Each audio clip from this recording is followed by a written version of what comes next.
Welcome back to Face the Facts. This episode, we're diving deeper into microplastics.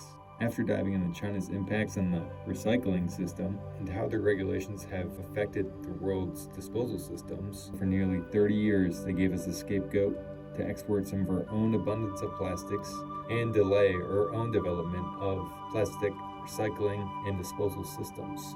Today, we're going to transition back into microplastics. The purpose of this is to spread awareness, break free of conditioning, and come together to find a manageable, knowledgeable solution to solve the problem that we created.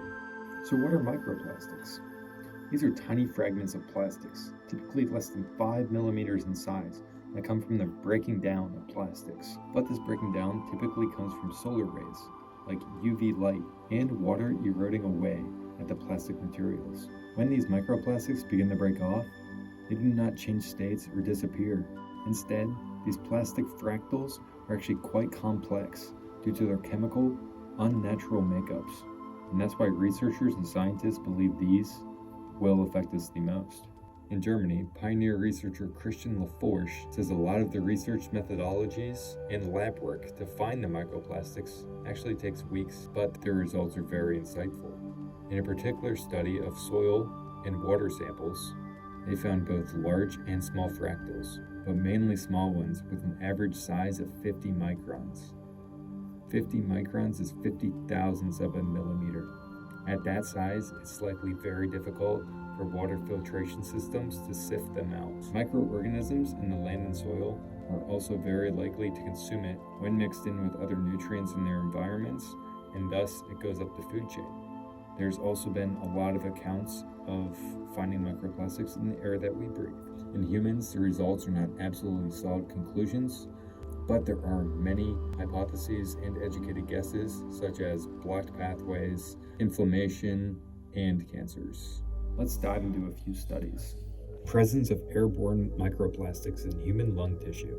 In this particular lung study, 13 of 22 people, or 59%, were found positive for microplastics. 33 polymeric particles and 4 fibers were observed. All particles were smaller than 5.5 microns. Another lung study found that in total, 39 microplastics were identified, with 11 of the 13 lung tissue samples. Of the microplastics detected, 12 polymer types were identified. Polypropylene at 23%, PET 18%, and resin 15% were the most abundant. This liver study found all liver, kidney, and spleen samples from patients without underlying disease tested negative, while in contrast, microplastic concentrates in liver tissues with diseases and showed significantly higher concentrates compared to liver samples of individuals without underlying liver disease. The present study demonstrated that 0.1 microns of microplastic could enter hepatocytes from circulation and result in liver damage, even at a low concentration. The study also claims microplastic exposure could induce DNA damage in both nucleus and mitochondria. When correlating this to a different study done on mice, which is translated to humans, it showed that 5 microns of polymer plastic decreased ATP content and caused an imbalance of homeostasis between mitochondria diversion and fusion.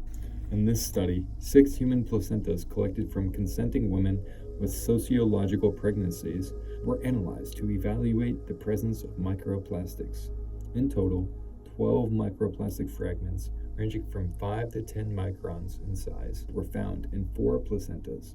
All microplastic particles were characterized in terms of chemical composition. All of them were pigmented. 3 were identified, while for the other 9, it was possible to identify only the pigments, which were all used for man-made products.